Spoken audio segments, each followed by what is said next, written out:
अब हम लोग देखते हैं वर्किंग ऑफ ह्यूमन हार्ट। तो रियल में तो हम देख रहे हैं वर्किंग ऑफ गॉड्स हार्ट, पर अब देखते हैं हम लोग वर्किंग कैसे करता है। अगर आप देखो तो मैंने यहाँ पर दो कलर्स किए हैं। ये पार्ट आप लोग को ब्लू दिख रहा होगा और ये पार्ट रेड दिख रहा है। अब रीजन क्या है इस चीज का, तो आपको याद रखना पड़ेगा दो वर्ड्स, ऑक्सीजनेटेड ब्लड, क्या बोला मैंने, oxygenated blood, and second one is the deoxygenated blood. अब इसका मतलब क्या है, तो ऑक्सीजनेटेड ब्लड का मतलब वो ब्लड जिसमें ऑक्सीजन है, मतलब उसमें ऑक्सीजन की क्वांटिटी ज्यादा है। अगर अब हम बात करें what is the meaning of deoxygenated blood, तो वो ब्लड जिसमें ऑक्सीजन की क्वांटिटी ना के बराबर या है ही नहीं और उसमें कार्बन डाइऑक्साइड की क्वांटिटी ज्यादा है। ठीक है।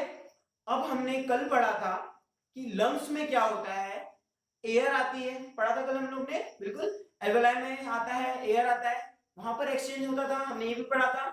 उसके बाद हमने पढ़ा था कि एयर में से ऑक्सीजन डिफ्यूज होता है हमारे ब्लड में, सही बात है, और ब्लड में से कार्बन डाइऑक्साइड डिफ्यूज होता है अगेन उस एयर में, मतलब उस एल्वेलाई में, और वो जब हम ब्रीथ आउट करते हैं तो बाहर निकल जाता है। ठीक है।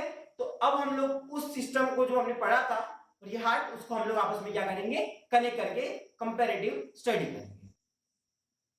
अब देखो, अब हम वर्किंग पढ़ना चालू करते हैं ह्यूमन हार्ट का। तो सबसे पहले आप याद रखिएगा, ब्लड हमारे हार्ट के राइट एट्रियम में कनेक्ट होता है, और वो ब्लड कैसा होता है, द ब्लड इज डीऑक्सीजनेटेड। मतलब क्या होता है, उस ब्लड में ऑक्सीजन नहीं होता, उसमें कार्बन डाइऑक्साइड होता है, मतलब द ब्लड इज इम्प्योर। जो भी इम्प्योर ब्लड है वो सारे बॉडी से, अब आपको मैंने बताया था यहाँ पर टू पाइप्स होते हैं, one is the inferior vena cava, another is the superior vena cava. तो इंफीरियर वेना क्या करेगा, सारा impure blood from the lower part of the body को लेके जाकर राइट एट्रियम में सेंड करेगा, और उसके बाद जो अपर बॉडी का जो भी इम्प्योर ब्लड है वो सुपीरियर वेना कावा के थ्रू राइट एट्रियम में जाएगा। फिर क्या होगा, अब देखो ये सब डीऑक्सीडेटेड ब्लड है, मतलब इम्प्योर ब्लड है, इसमें कार्बन डाइऑक्साइड है, देयर इज नो ऑक्सीजन, और इसे ही लेके जाएंगे हम लोग लंग्स में जहां पर वो फिल्टर होगा। ठीक है। अब क्या होगा, this right atrium will contract, क्या होगा, ये कॉन्ट्रैक्ट होगा, और ब्लड वेल के थ्रू ब्लड इस चैम्बर से नेक्स्ट चैम्बर में ट्रांसफर होगा। मतलब जब ये हमारा राइट एट्रियम कॉन्ट्रैक्ट होगा तो blood will be transferred from right atrium to the right ventricle. Got it. उसके बाद क्या होगा, the blood from right ventricle will travel to the lungs.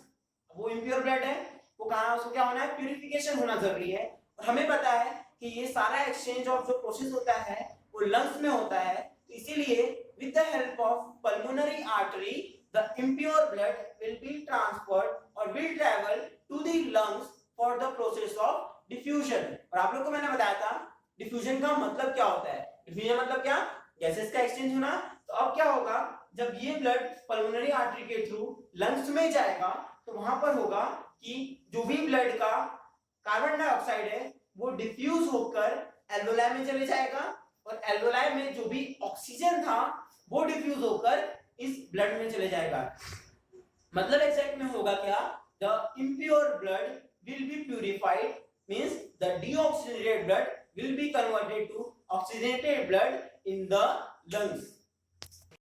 अब क्या हुआ, जो भी ब्लड इम्प्योर ब्लड था वो लंग्स में गया, वहां पर वो फिल्टर हुआ, कार्बन डाइऑक्साइड ब्लड में से निकलकर एल्वेलाई में गया, और वो रेस्पिरेशन के थ्रू बाहर निकल जाएगा, मतलब हम एक्सेल आउट करेंगे तो बाहर निकल जाएगा। अब होगा सारा ऑक्सीजन एल्वेलाई से अगेन डिफ्यूज होकर उस ब्लड में जाएगा, मतलब the blood will be converted from deoxygenated to oxygenated. अब क्या होगा, ये सारा ब्लड जो अब प्योर हो चुका है, इस ब्लड को पूरे बॉडी में ट्रांसफर करना जरूरी है। अब क्या होगा, अब वो ब्लड लंग से हमारे हार्ट के लेफ्ट एट्रियम में आएगा, means this chamber left atrium में आएगा थ्रू पल्मोनरी वेन। क्या याद रखोगे आप लोग, सारा प्योर ब्लड जो फिल्टर हो चुका है इन द लंग्स वो हमारे लेफ्ट एट्रियम में आएगा थ्रू पल्मोनरी वेन्स। उसके बाद क्या होगा, this pulmonary vein will contract and the blood will be pushed to the next chamber, its name is left ventricle. Finally क्या होगा, अब लेफ्ट वेंट्रिकल में ब्लड आया, the blood is pure, it is oxygenated. तो अब क्या होगा, finally this left chamber will contract and the blood will be supplied to all parts of the body through the aorta, this one aorta. मतलब exact क्या हुआ, जो भी हमारा राइट पार्ट है हार्ट का, it consist of two chambers, और वहां पर सारा impure blood means deoxygenated blood सारे बॉडी से आता है। उसके बाद क्या होता है, हम लोग का जो राइट वेंट्रिकल है वो उसको पल्मोनरी आर्टरी के थ्रू लंग्स में भेजता है फॉर फिल्ट्रेशन, और वहां पर ब्लड फिल्टर होकर हमारे हार्ट के लेफ्ट एट्रियम में आता है थ्रू पल्मोनरी वेन। उसके बाद क्या होता है, पल्मोनरी वेन में आने के थ्रू वो लेफ्ट एट्रियम में आया। अब क्या होगा, लेफ्ट एट्रियम से ब्लड कहां जाएगा, हम लोग के लेफ्ट वेंट्रिकल में। उसके बाद क्या होगा, the pure blood is ready to be pushed or supplied to the all part of the body, therefore it will be transferred to all parts of the body through aorta। यही है हम लोग के हार्ट की functioning. अब हम ये working था। अब अगर हम बात करें कुछ चीजें हैं जिनका फंक्शन क्या है, तो देखो यहाँ पे आपको वेल्व दिख रहा होगा। ये वेल्व का फंक्शन है कि बैक फ्लो ऑफ ब्लड को प्रिवेंट करना, मतलब ब्लड इस यहां से यहां तो जा सकता है पर ब्लड वापस नहीं जा सकता, means it can not travel from right ventricle to right atrium. मतलब वो क्या करेगा, ब्लड जो इधर आ गया एक बार, तो इसको बैक फ्लो ना हो, उससे वो वेल्व क्या करेगा, प्रिवेंट। मतलब जैसे ही अगर ब्लड वापस आना चालू करेगा, ये वेल्व क्या हो जाएंगे, बंद। तो आपको हर जगह आपको वैसे वेल्व दिख रहे होंगे।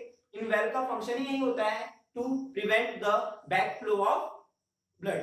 अब एक क्वेश्चन है, यहाँ पर आपको जो सेंट्रल लेयर दिख रही है, इट्स कॉल्ड एज सेप्टम, और इसका मेन इंपॉर्टेंट फंक्शन क्या है, तो मैंने आपको स्ट्रक्चर में भी दिखाया था कि ये पूरा पार्ट डीऑक्सीजनेटेड ब्लड मतलब इम्प्योर ब्लड होता है, और यहाँ पर क्या होता है, ऑक्सीजनेटेड ब्लड मतलब left part consist of pure blood. तो ये दोनों ब्लड आपस में मिक्स नहीं होना चाहिए, वो हमारे लिए डेंजरस होगा, उसको प्रिवेंट करने का काम होता है सेप्टम का।